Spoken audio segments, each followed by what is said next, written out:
Hi, I'm Kyle Ingham, founder of the Distilled Man. You know, a lot of guys hate shopping for clothes, and I would actually consider myself among them. You know, as much as I like to dress up on occasion and look dapper, or even be mindful of my, the way that I dress on a regular basis, the idea of shopping for clothes is never that exciting. But today I want to give you 5 tips that will help make shopping way less traumatic and way easier for you. So why does shopping for clothes always suck for guys? Well, first of all, the real truth is that the whole shopping experience in general is really designed for women. And I'm going to make some generalizations here. So in general, women enjoy the experience of shopping. They enjoy savoring it and kind of drawing it out, really seeing everything that's there, seeing all the variety that's in the store, trying different things on. To them, it's actually sort of a pastime. So the problem is women have been doing it all wrong. Well, actually, maybe a better way to say it is that we've been following the wrong lead as guys. Because, think about it. When we learned how to shop, we probably learned from our mothers, most likely.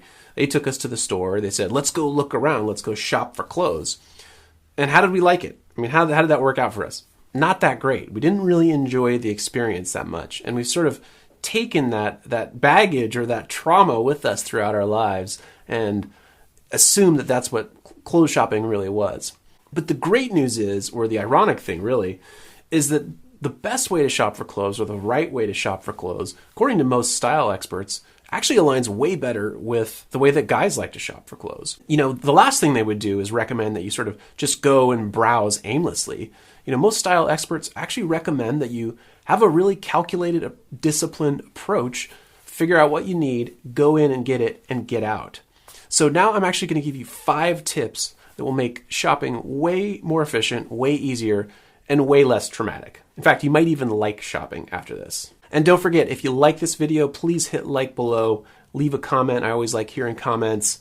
And please subscribe to my YouTube channel if you want to see more videos like this. All right, so let's get on with the tips.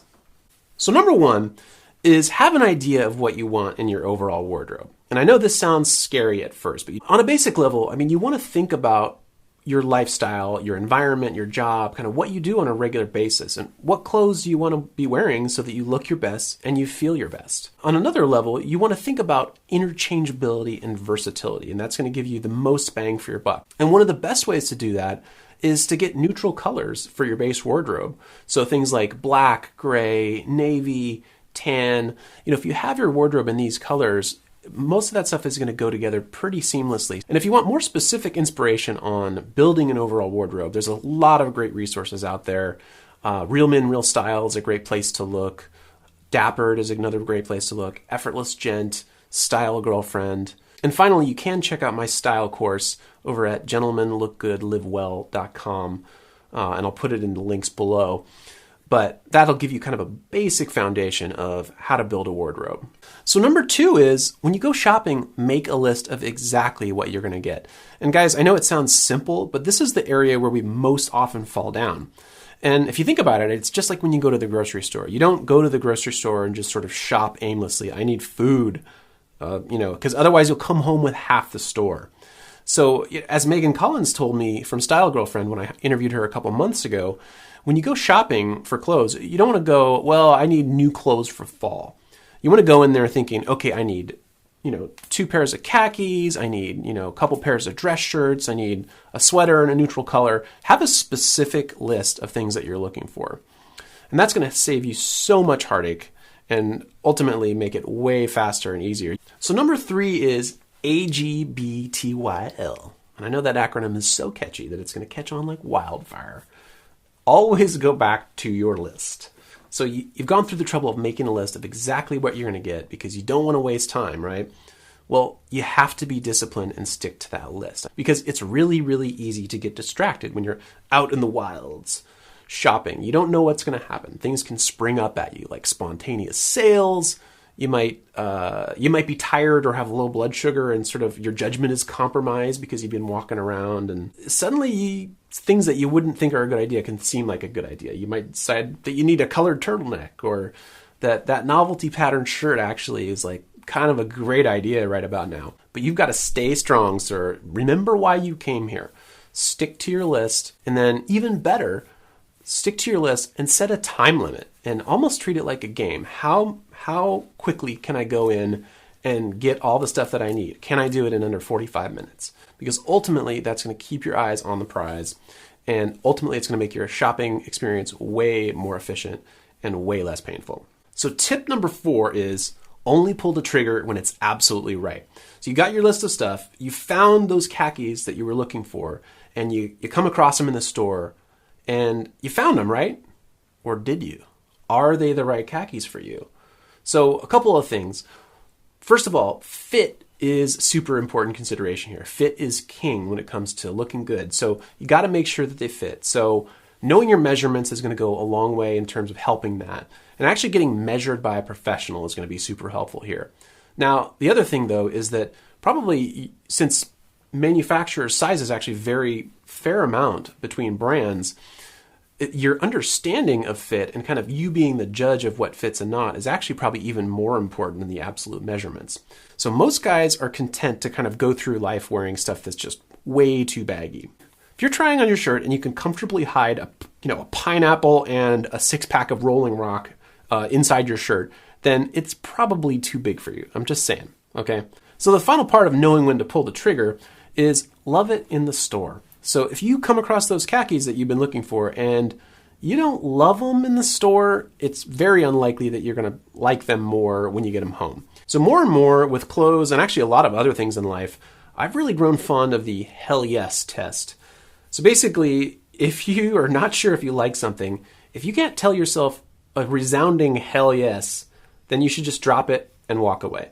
It really, really simplifies your decision making, I promise.